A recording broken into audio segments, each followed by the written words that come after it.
Thank you. Also, thank you for the nice intro.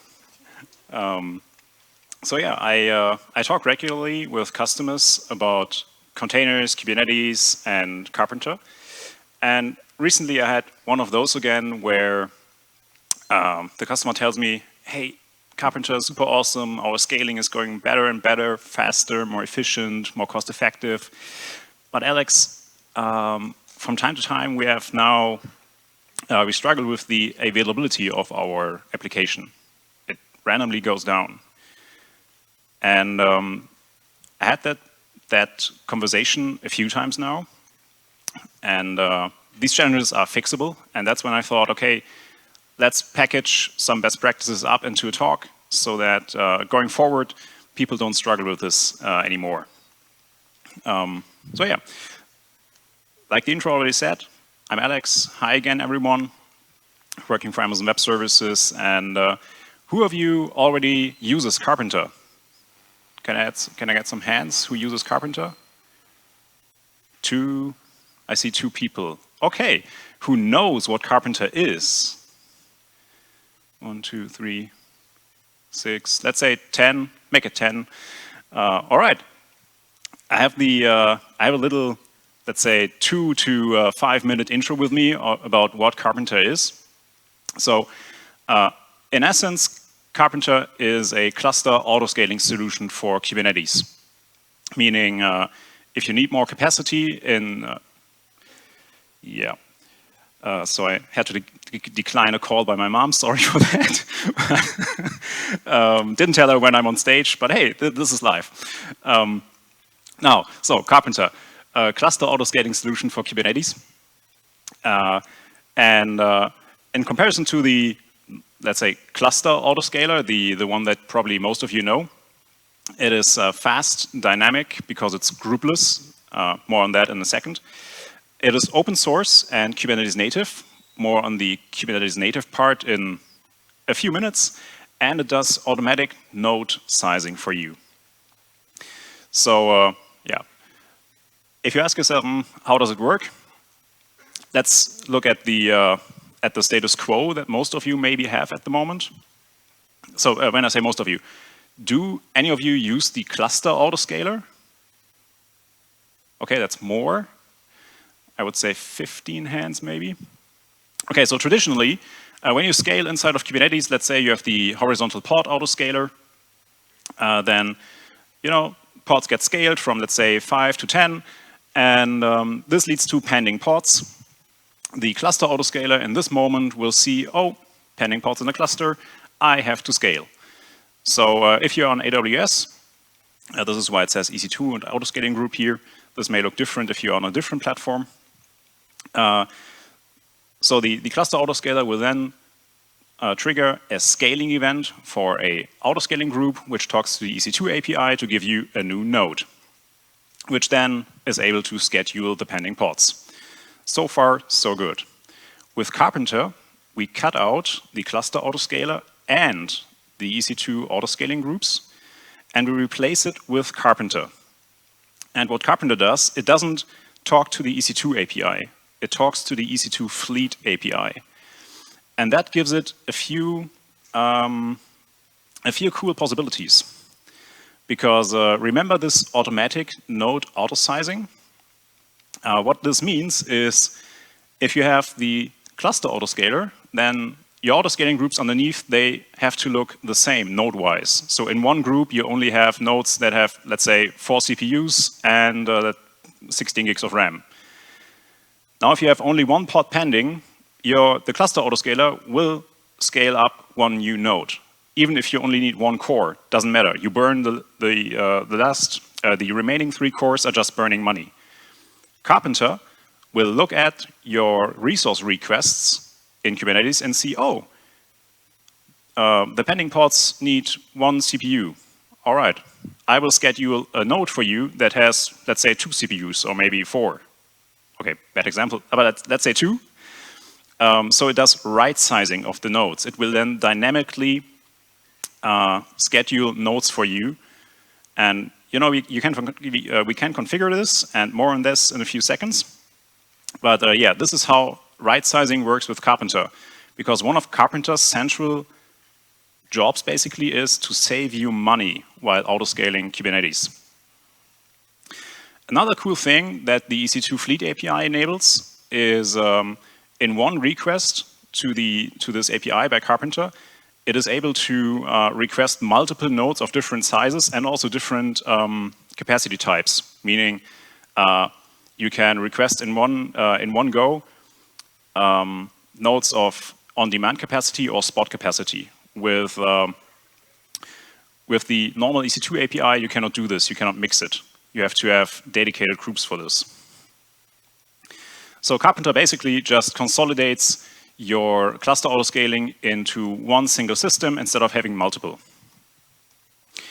Now let's say that you are currently here.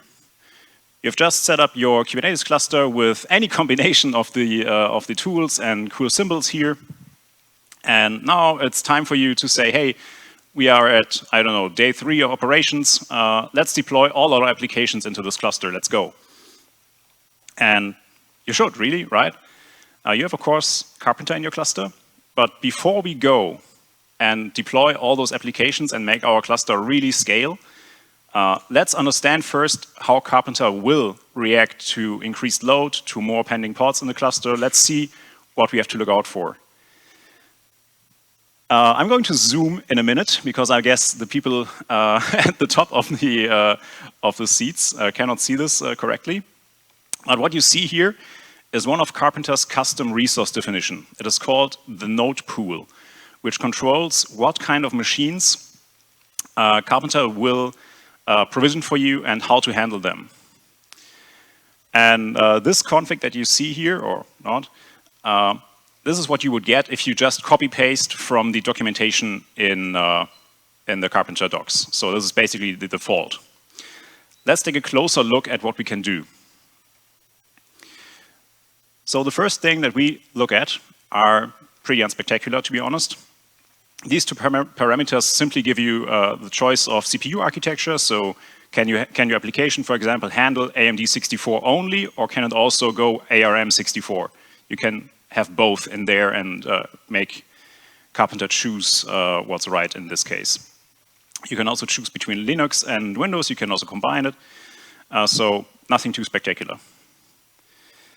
Then we decide, okay, do we only want on-demand capacity, or do we also want spot? We can mix, like I said. So why is this interesting? If you already use spot instances, then you know that at some point AWS can reclaim spot capacity, which will lead to interruption of your applications. So if your application cannot work with this, maybe do not use spot. If it does, great money saver. The next thing is actually more interesting, and this is what kind of instance category may Karpenter choose nodes from. We have CMR here. C is for compute optimized, M is general purpose, and R is memory optimized. So if you have ever seen these AWS instance names like, I don't know, C6G.xlarge, this is what the C is the first thing here. And by default, you give Karpenter choice here. You could also create a secondary node pool and only give it access to, for example, GPU instance types. So with a G in front. So if we would need that. If you don't need any special instances with FPGAs or optimized for networking or whatever, just keep it at this. Works for, I would say, 80% of the customers. Last but not least, in this case here, we have a setting that controls the instance generation. The GT operator here stands for greater than. So you want instances from generations greater than 2. I know this is the default. I would actually probably go with something like greater than 4 to have more recent instances with more performance for your money. But yeah, this is basically a bit up to you. Last part of the configuration that we are going to look at for now. You can also give Karpenter a limit of how much CPU it schedules in total for your cluster. Meaning, if Karpenter schedules, let's say, 100 nodes, you can have quite the amount of CPU cores. And this setting here, the first two lines tell Karpenter, hey, only consume up to 1,000 CPUs in the whole cluster. This is the default. Set this lower if you don't scale that high. The last three lines are actually one of the most interesting things about Karpenter. This is about disruption. So disruption, you can probably imagine it, is about, hey, what if my node goes down for whatever reason? And here, we have a setting called consolidation policy. So consolidation means Karpenter looks at your cluster and maybe sees, hey, you have, I don't know, 10 nodes, and let's say 3 of them are only utilized to 50%. Karpenter, if you set this setting, Karpenter will then go and drain these 3 nodes to reschedule the pods onto other nodes that have capacity for those and delete the 3 nodes that were underutilized to save you money. So the consolidation policy basically tells Karpenter, hey, only consolidate or only look at which nodes to consolidate when they are either empty or underutilized. You can also only set this to when empty so that empty nodes are automatically removed. Just as a side note, empty does not include, or empty takes into account only like workload pods. If you have daemon sets for logging, monitoring, and whatever, or the CNI and whatnot, that's not viewed as pods that actually run workloads. And the last setting is, consolidate after. Just means, hey, only look at nodes after 1 minute when they are empty, and then consolidate them. Okay, now what does all of this mean? Why did I go through this? So the first thing that we have to notice is we have given Karpenter a lot of flexibility regarding instance size. Have you noticed that we only said, hey, go up to 1,000 CPUs, but choose from like the 3 instance types that I showed you. If we now, for example, had the case that we scale up from some deployment from, let's say, 10 to 50 pods for whatever reason, Karpenter may look at this and see, oh yeah, okay, it's 40 more pods. They need, let's say, 40 CPUs. Okay, I will schedule only 1 node for this and pack them all on there.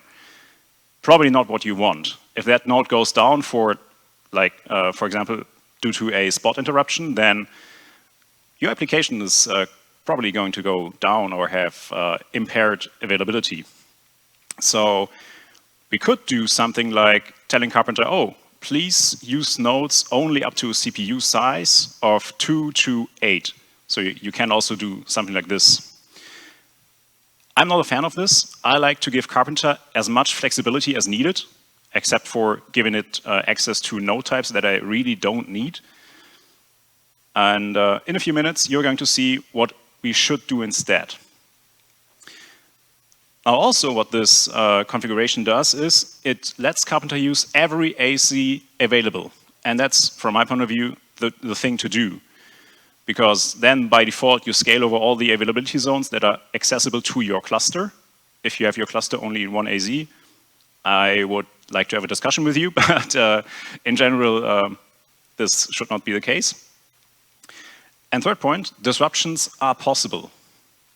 So disruptions are actually one of the most important points with Karpenter. So let's look at what disruption actually means. So there are a few cases where Karpenter might disrupt your nodes. First case is drift. Drift, do we have X Puppet users here? Okay, no one uses Puppet anymore. Ooh, nice. Then my anecdote doesn't work. Anyways, so drift, what does it do? There's another configuration in Karpenter that's that I'm not going to show you here, but it basically tells Karpenter from a bit about how to configure the EC2 nodes underneath. So for example, which AMI to use for them. And you can set, for example, okay, I want specifically the AMI that was released 2 months ago for whatever reason. Now, if you update this, Karpenter will see, oh, my configuration now tells me I want a newer version of this AMI active, but all my nodes, they are of the older versions. So the configuration has drifted from the state it should be in. And what Karpenter will then do is it will schedule new nodes, drain all the old ones, and then delete the old ones when the pods are rescheduled. That's drift. Then there's expiration. You can tell Karpenter, hey, after, I don't know, 14 days of time, expire my nodes, get me new ones, and yeah, delete the old ones. So for example, if you have cached data, cached credentials or something on your nodes and you want to expire them after some time, you could do this. You could also implement some kind of automatic OS updates with this. I would go with drift rather for the OS updates, but expiration also is a way to do this. Another point of disruption is, of course, spot interruption. We already had this. This is simple. Yeah, when AWS tells Karpenter, hey, I'm going to take back that spot capacity in 2 minutes, then Karpenter will do its best to schedule new nodes for you, while this one gets taken away in the future. Consolidation, we also had this, also another kind of disruption. And I just want to double down on this for one moment. I think consolidation is one of the most important features of Karpenter because it will really save you money. You can imagine the amount of times I talk to customers and I see that their cluster has, let's say, 60 to 70% of node utilization, while the rest, I mean, to be fair, all good. If you want to gift AWS money, do it.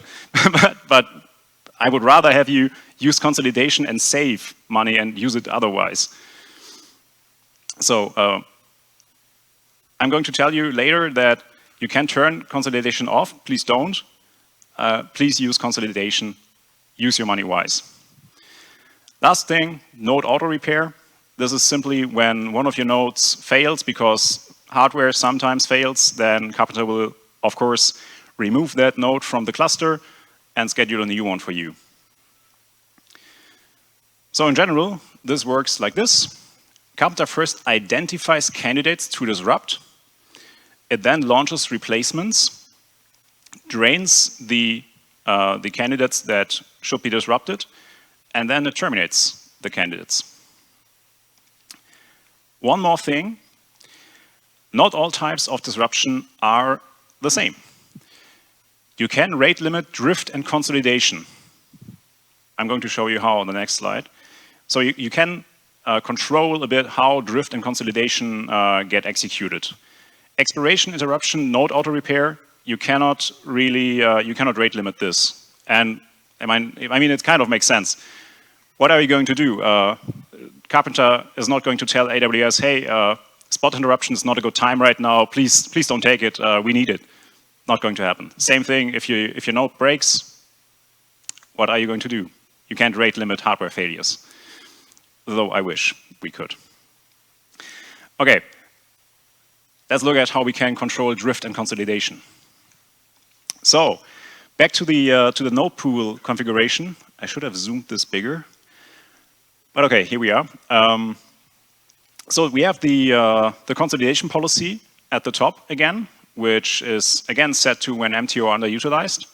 And now underneath we have budgets. So those are called disruption budgets. If you think now, hey, what takes precedence over what? Keep in mind the consolidation policy only tells Karpenter to identify, or when, in which cases to identify nodes which are eligible for consolidation. With budgets, you can control when things happen. And in this case, this tells Karpenter, hey, only disrupt 20% of the nodes at a time. By the way, if you take photos, this is going to be bigger.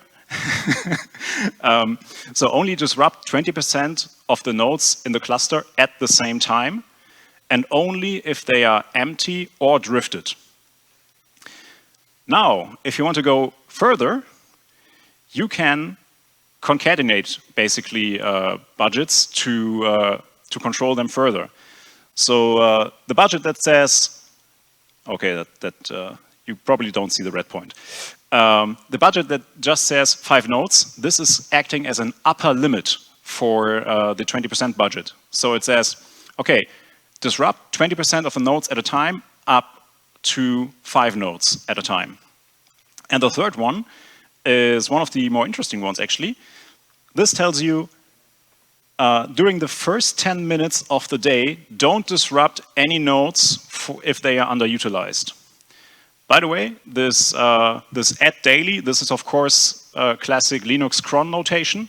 So you could also set schedules for disruption or for different types of disruption with this, depending on what you need in your application. Now, Karpenter disruption budgets already give you, I think, quite a lot of control about when to disrupt and how to disrupt, but we can still go a bit further. For example, if you have some, let's say, stateful workloads in your cluster, you could also set an annotation on your deployments which tells Karpenter, do not disrupt this at all. Fair warning, if you use this in combination with expiry, you should also set there's a setting that is called termination grace period. So if you set expiration and this one together, then Karpenter may theoretically enter a deadlock where it says, okay, I have to expire this node, but on this node I have a workload that says do not disrupt. And at some point Karpenter will say, okay, I have to disrupt now, goodbye. So if you set the termination grace period, you at least give your application a time window in which it can have a graceful shutdown.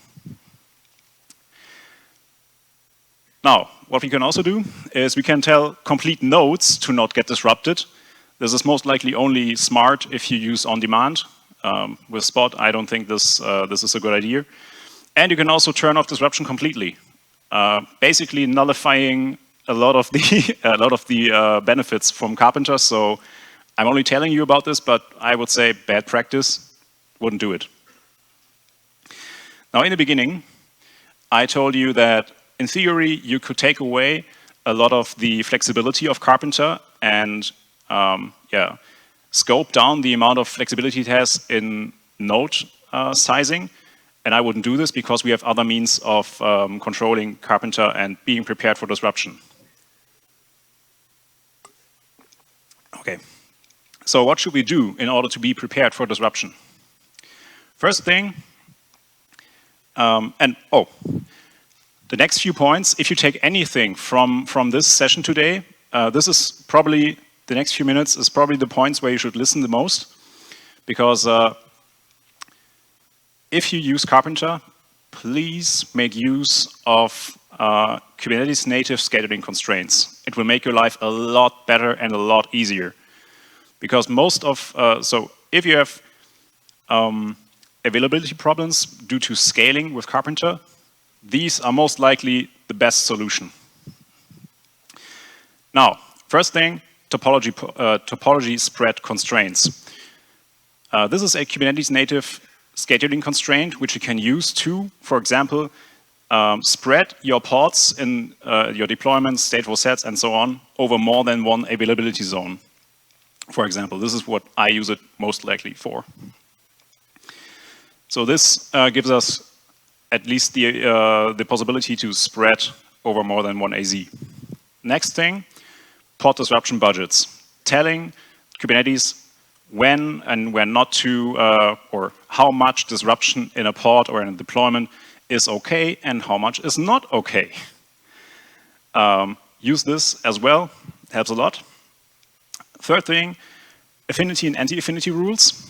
This is for the case that I had in the beginning regarding if I scale up from 10 to 40 pods and Karpenter would decide, hey, I only schedule one node for this, you can tackle that case with anti-affinity rules and affinity rules to make sure that, let's say, only 2 pods of one deployment run on the same node. And then in the end, we have pod priority classes. This is interesting if you scale really a lot. So if you have a really spiky workload that scales up and down all the time, and you want to make sure that certain workloads in your cluster get scheduled first. So yeah, maybe the ones that are most critical for your customers. Then you can use pod priority classes to make sure that these workloads get scheduled at first. So these 4 points, from my point of view, are what is most important to use. And I would even see if you're not scaled as much, then priority classes are not needed as much. But the first 3, please use them in combination with Karpenter. Will make your life a lot easier. Please take this from today's session at least. Now, do we have folks who have stateful workloads with storage, block storage in particular, in the session today? Okay, quite a few. Cool. We have a few braves. I like it that stateful workloads are getting more and more trendy in Kubernetes. Now, one more thing on the scheduling part. You should leverage topology awareness with your pods. What does this mean? So let's say you have stateful workloads in your cluster. You use, in this case, EBS for block storage, and you have set up your storage class like this. Volume binding mode is set to immediate. What this means is if you schedule a node, not a node, sorry. If you schedule a volume, or if you ask for a volume and it gets provisioned, then it will be provisioned immediately. Your pods, however, may be created afterwards. So this means that for whatever reason, your volume may be in AZ1 and your pod may be scheduled in AZ2. And this then leads to hanging pods, crashes, and you are not going to have a good time. Easy fix. Actually, should be an easy fix. I mean, you just have to create a new storage class because the volume binding mode field is immutable. However, you can set it to wait for first consumer. And what this does is your pod will get scheduled first, and then your volume will be created. And this is what's called in Kubernetes topology awareness in scheduling. Now, this will give you a lot better time with these workloads. And this is actually not a Karpenter-specific problem. However, I've seen it more with Karpenter users because they tend to scale a lot more and over more AZs. And if you scale over more than one AZ, then this can happen to you. And you might wonder, hey, why is this happening? I don't understand it. That's why it's happening most likely. Cool. Now, if you want to take this one step further, this whole optimized scaling thing, then you might want to scale a bit more application specific, because up until now, you most likely, does anyone here scale on something different than CPU and or memory? 1, 2, 3, 3. Okay. So you can scale on different metrics than CPU and memory, and I would highly recommend you to do it. If it makes sense for your application, to be honest. What you can do is you can combine Karpenter with KEDA to get more application-centric scaling. And this, of course, so I sometimes get the question, will Karpenter work with KEDA? And the answer is yes, because in the end, all that KEDA does is scaling up pods. If they start to be pending, Karpenter will see, oh, I need more nodes. Okay, works, great. So what does KEDA do? So KEDA works alongside the horizontal pod autoscaler for event-driven scaling. And so all the boxes that you see here on the right side, you wouldn't have to actually be able to read it. Those are all supported sources, and they are probably more right now. So those are all sources of metrics that KEDA can scale based on. Classics include something like a Kafka topic or SQS queues, RabbitMQ queues. You can even use custom Prometheus metrics or something like a queue size at a load balancer. And KEDA basically acts as a metric server. Nothing really special here, but the cool thing is how it works. So inside of KEDA, you basically have a scaler component. This thing looks at an external event source. So let's say Kafka topic. Now it takes those external event sources, It takes the metric from that external event source and passes that on to the metrics adapter. And this then basically translates this to a format that Kubernetes can understand and passes this on to the controller, who then makes the horizontal pod autoscaler scale your thing. So it makes it scale up your deployment based on a different metric than CPU and memory. By the way, if you wanted to, you could also scale on custom metrics with the metric server that comes with Kubernetes these days. It is just a pain to implement, really. So if you wanted to do this, use KEDA. It's a lot easier. Will make your life easier. This is a configuration example. And at the top here, we set basically, okay, which deployment do we want to scale? Then we tell KEDA how often to look at the source that is going to be configured at the bottom for some reason. But yeah, so how often should we look for the metric that we want to scale on? And this is pretty cool, you can set a replica count for when your workload is idle. So you can also scale to 0 in this case, which I very much like. And then at the bottom, we say, hey, scale based on, in this case, an SQS queue. Now, another cool feature of KEDA is scheduled scaling. This is a question that I get quite often from Karpenter users. How do we do scheduled scaling? Because with autoscaling groups, you can, of course, do this pretty easily. With Karpenter, this is a feature that Karpenter doesn't have it right now. You have to combine it with KEDA. So if you have things like flash sales or something like Black Friday is coming up, or Christmas or whatever, you can use good old cron notation to say, hey, scale up based on these timings, give me more capacity. Cool thing. Now, if you say, hey, I want to move to Karpenter now, what do I do? Because, of course, you now think, hey, this is all super awesome. Maybe you're not, but Karpenter is probably one of the, from my point of view, one of the most influential tools in Kubernetes right now, at least for scaling it efficiently. So how do we do it? Basically, there are four broad steps. So the first thing, let's say you, if you are currently at the using the Cluster Autoscaler, how do you migrate here? So you first install Karpenter to your cluster. Then you scale the Cluster Autoscaler to 0.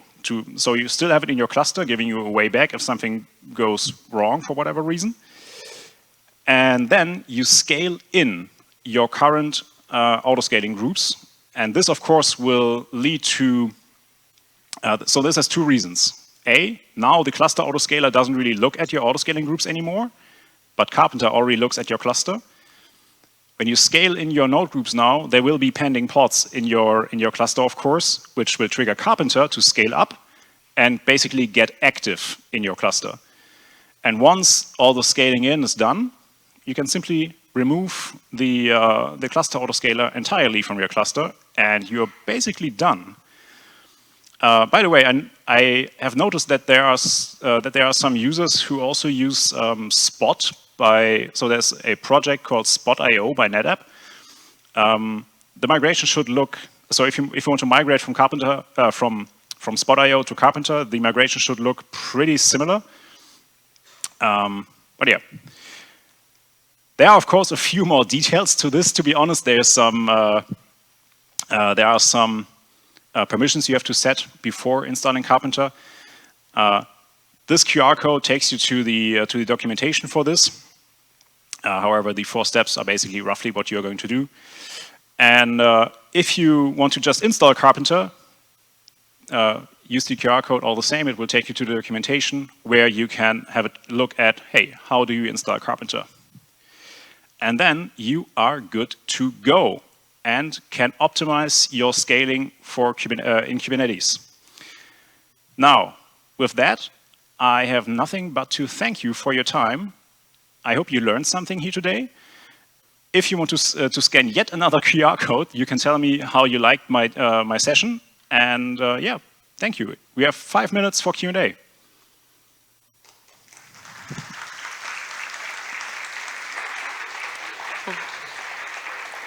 Thank you so much. If someone has a question, you can raise your hand so I can give you the microphone. Okay, one moment. While she's taking the microphone, I'm still here for like another hour before I have to head off to the airport. If you don't feel like asking your question in public, feel free to just approach me. All good. Okay, first question is about what is the support of Karpenter about on-premise Kubernetes clusters on top of OpenStack, for example? That depends on. Oh, sorry. Oh, yeah. Okay. That depends on how you created your cluster. I know that Karpenter is not only supported on AWS but also on Azure and Cluster API created clusters. I haven't tried it myself on OpenStack. However, since you can set up Cluster API clusters on OpenStack, that's probably the direction I would look at. So there's, just for a bit more detail, there's different providers inside Karpenter that you can use. One is, of course, AWS, then there's Azure, and Cluster API is another provider. I would try that. I don't have the correct GitHub repository in mind, but there is something on GitHub on this. So it's, of course, all open source. Other questions? Don't be afraid, we have time.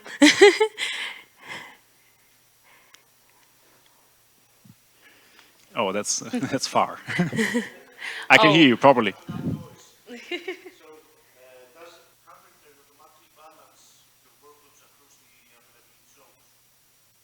No, not automatically. You have to use, that's again the point where you have to use scheduling constraints of Kubernetes to do this. Karpenter basically is only for autoscaling your cluster. It doesn't automatically balance over your AZs. No. What you can do is you can, in the configuration where you tell Karpenter which AMI to pick, you can set this to basically to latest. So that's a valid input. And then it will then this is like truly automated OS updates inside of one Kubernetes version, right? So what it won't do is it won't go one Kubernetes version up of what your cluster supports. That's not happening. So you stay inside, let's say, 1.30.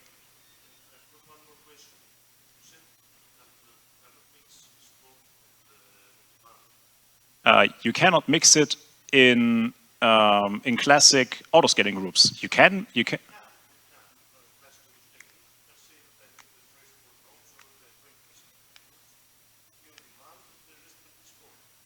But can you also do it with Cluster Autoscaler? Oh, okay, yeah, fair. That he's right. I specified that incorrectly. Thank you. Thank you very much. Oh, thank you.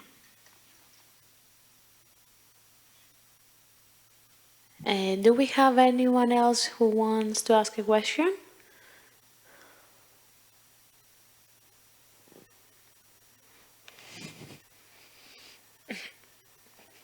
I don't see raised hands.